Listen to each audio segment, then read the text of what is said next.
यहीं से होता है। हनुमान जी महाराज जागवान द्वारा प्रेरित किए गए हैं, याद दिलाया गया है उन्हें। बड़ा विकराल, बड़ा विशाल, विराट स्वरूप हनुमान जी धारण करते हैं। ऐसा स्वरूप पहले कभी किसी ने नहीं देखा हुआ। इतना विराट स्वरूप हनुमान जी महाराज धारण करते हैं। जिस पर्वत पर खड़े हैं उस पर्वत पर अपना पांव मारा, वह पर्वत धस जाता है। इतना बल आ गया है, उन्हें याद आ गया है, ओ मैं इतना बलवान, इतना मेरे अंदर समर्थ, इतनी मेरे ऊपर परमात्मा की कृपा, ये सब बातें उसे याद आ गई। हनुमान जी महाराज आकाश मार्ग से जाते हैं या तैरते हुए जाते हैं, ये हमारा विषय नहीं है। बलवान हैं, मर्जी के मालिक हैं, दोनों मार्गों से चल सकते हैं, वह उन्हें कौन रोक सकता है। महाराज वह ठोक बजा के कहता है, मेरे मार्ग को कोई रोकने वाला कोई है नहीं। ठोक बजा के कहते हैं, मेरे मार्ग को कोई नहीं रोकने वाला, वह चाहे नभ मार्ग से, आकाश मार्ग से जाए, चाहे वह तैर के जाए। सर्वप्रथम साधना के मार्ग से हनुमान जी महाराज जा रहे हैं। एक साधक शांति की खोज, मां की खोज में जा रहा है। सर्वप्रथम बाधा, जब आप भी अपनी साधना के लिए कभी कोई निकले, अब तो छोटी मोटी साधना के लिए निकलते हो, इसलिए बहुत बाधाएं आती भी नहीं है, आती भी हैं तो उनका पता नहीं लगता। जब कोई साधक अच्छी साधना के लिए निकलता है तो उसके सामने सबसे पहली जो बाधा आती है वह अपना परिवार है। पत्नी रोकेगी साधना के लिए, मां बाप रोकेंगे साधना के लिए, आगे सागे संबंधी रोकेंगे। क्या करोगे, ये आयु है तेरी साधना करने की, इतनी छोटी आयु में ही श्री रामकृष्ण जाना शुरू कर दोगे, सारी उम्र आगे पड़ी हुई है, अभी रुको, बहुत जाप नहीं करने देंगे। मैं यहां साधक, आज ही किसी ने मेरे से शिकायत करी, मेरे मां बाप मुझे रोकते हैं बहुत जाप नहीं करना, ये अभी उम्र थोड़ी अधिक जाप करने की, साधना नहीं करनी। भक्तजनों, संत महात्मा यहां आपको स्पष्ट करते हैं ये बाधाएं आई।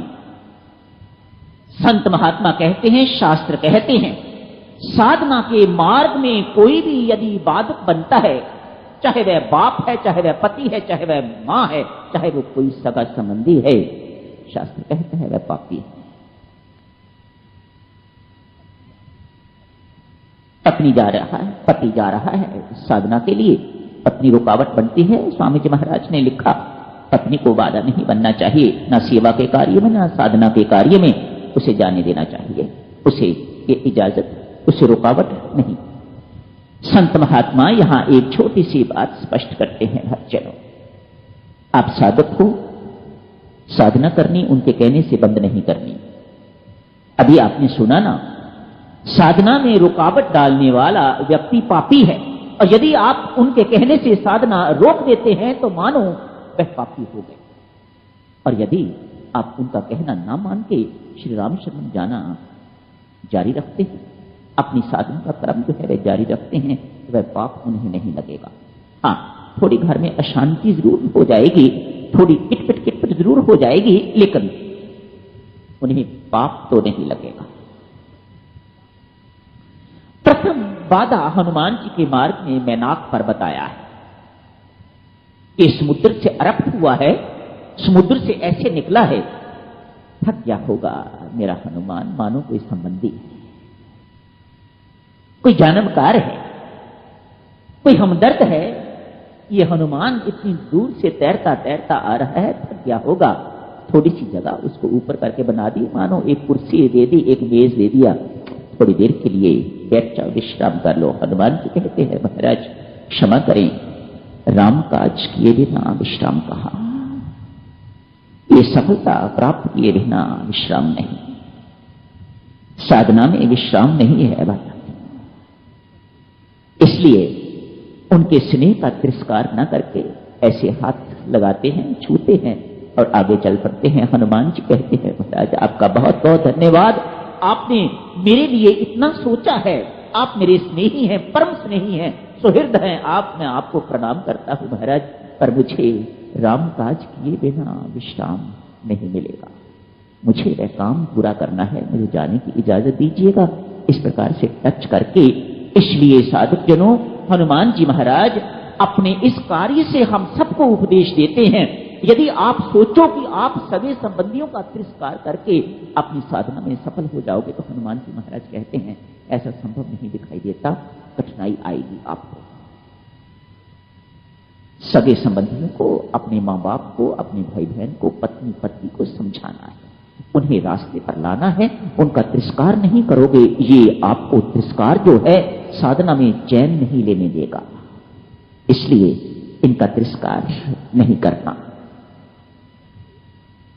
विश्राम नहीं चाहिए। मानो संतों महात्माओं को, देवी देवताओं को ये पक्का हो गया, हनुमान जी महाराज में शारीरिक बल पर्याप्त है, ये जिस काम के लिए जा रहा है वह करके आएगा।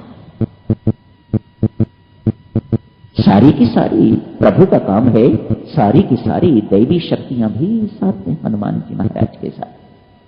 वे साथ हनुमान जी महाराज अकेले नहीं, और दैवी शक्तियां बिल्कुल बड़े क्लोजली उनको वॉच कर रही हैं, उनकी हर चीज को।